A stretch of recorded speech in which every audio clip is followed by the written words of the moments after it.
শিশু রামিসাকে নৃশংসভাবে হত্যার প্রতিবাদ ও খুনিদের দ্রুত বিচারের দাবিতে সোচ্চার সব স্তরের মানুষ। মানববন্ধন, বিক্ষোভ, সড়ক অবরোধ সহ নানা কর্মসূচি পালন করে বিভিন্ন সামাজিক সংগঠন ও সাধারণ মানুষ। ৪৮ ঘণ্টার মধ্যে বিচার দৃশ্যমান না হলে সংসদ ভবনের সামনে বিক্ষোভের হুঁশিয়ারি দেন তারা। অন্যদিকে শিশুটির পরিবারের সঙ্গে সাক্ষাৎ করে বিএনপি স্থায়ী কমিটির সদস্য সেলিমা রহমান বলেন, বিচার বিভাগের উপর আস্থা ফিরিয়ে আনতে কাজ করছে সরকার। মিশুক হাওলাদারকে সঙ্গে নিয়ে রুদ্র রফিকের রিপোর্ট। রাজধানীর পল্লবীতে ৭ বছরের শিশু রামিসাকে ধর্ষণের পর নির্মমভাবে হত্যার ঘটনায় উত্তাল রাজধানী সহ সারা দেশ। নৃশংস এই হত্যাকাণ্ডের দ্রুত বিচার ও দোষীদের সর্বোচ্চ শাস্তির দাবিতে সকালে শিশুটির বাসার সামনে মানববন্ধন করে বিভিন্ন সামাজিক সংগঠন।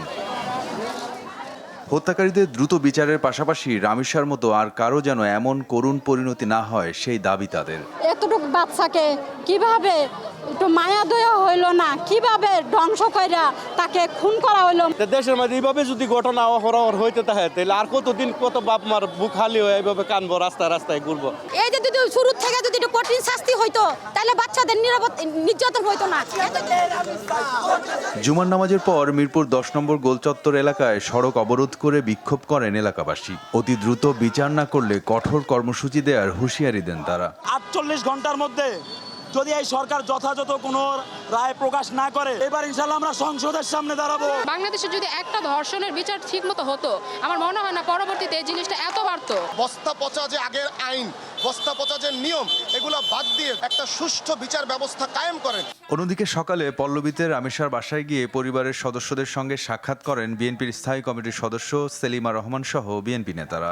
এ সময় তিনি বলেন, ধর্ষণ ও হত্যা মামলার দ্রুত বিচার সম্পন্ন হলে বিচার ব্যবস্থার প্রতি মানুষের আস্থা আরও দৃঢ় হবে। গত 17 বছরের থেকে আমাদের এই বিচারহীনতার আস্থা নষ্ট হয়েছে।